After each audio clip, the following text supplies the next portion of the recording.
যে তারা শাপলা না পেলে ধানের শীষও দেওয়া হবে না। তাই ধানের শীষ আপনার জন্মের আগে বিএনপির প্রতীক। এটা যেন মানে বাড়ির আবদারের মতো। ছোট ভাই বলছে এটা যদি আমাকে না দেওয়া হয়, এই চকলেট আমাকে না দেওয়া হয়, তাহলে বড় ভাইকেও চকলেট দেওয়া হবে না।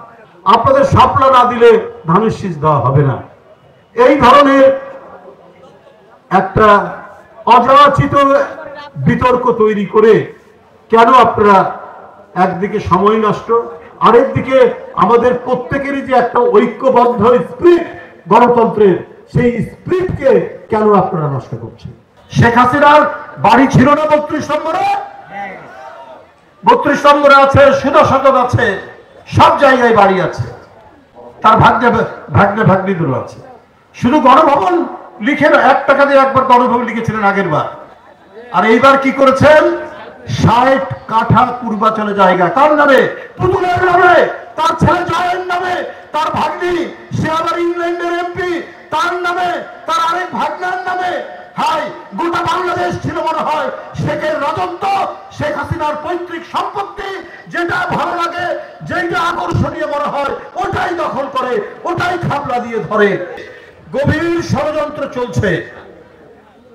5ই আগস্টের আপনার যে অর্জন, এই অর্জনকে ব্যর্থ করে দিয়ে যারা 24 লক্ষ কোটি টাকা বিদেশে পাচার করেছে, যারা নিজের সন্তান, ছেলে মেয়ে, ভাগনা ভাগ্নির জন্য যারা প্লটের পর প্লট নিয়েছে, কি পূর্বাচল, কি উত্তরা, কি ঢাকার বিভিন্ন জায়গায়, যাদের নিজের আগে থেকেই বাড়ি ছিল, এখন মানুষ পরিত্রাণ চায়।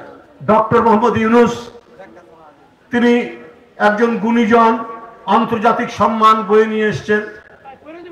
বাংলাদেশের মানুষ যদি এখন আপনার বগুড়া মহস্তানগড় বাজারে বেগুনের কেজি 35 টাকা, আর এটা 5 গুণ দাম যদি ঢাকা গাজীপুরে হয়, তাহলে তো মানুষের মন বিদ্বিষ্ট হয়ে যাবে। এই জন্য গণতন্ত্রের লড়াই হচ্ছে। যদি কোথাও অনাচার হয়, অবিচার হয়, সে যাই হোক, রাষ্ট্রের শাসক হোক, ক্ষমতাশালী হোক, ধনী হোক, তার বিরুদ্ধে কথা বলা যাবে। কেন কলকারখানা বন্ধ হয়ে যাচ্ছে? প্রায় 100টার উপরে গার্মেন্টস ফ্যাক্টরি বন্ধ হয়ে যাচ্ছে। 100টার উপরে গার্মেন্টস ফ্যাক্টরি বন্ধ হলে প্রায় 2 থেকে 2.5 লাখ আপনার শ্রমিক তারা কাজ হারাবে। কেন কর্মসংস্থান আজকে সংকুচিত হচ্ছে? আবার যদি শেখ হাসিনার আমলের মতো নির্বিচারে গ্রেপ্তার, জেল গেটে আসামি মুক্তি পাওয়ার পর আবার জেল গেট থেকে গ্রেপ্তার, এই ধরনের অমানবিক দুঃশাসন তো মানুষ দেখতে চায় না।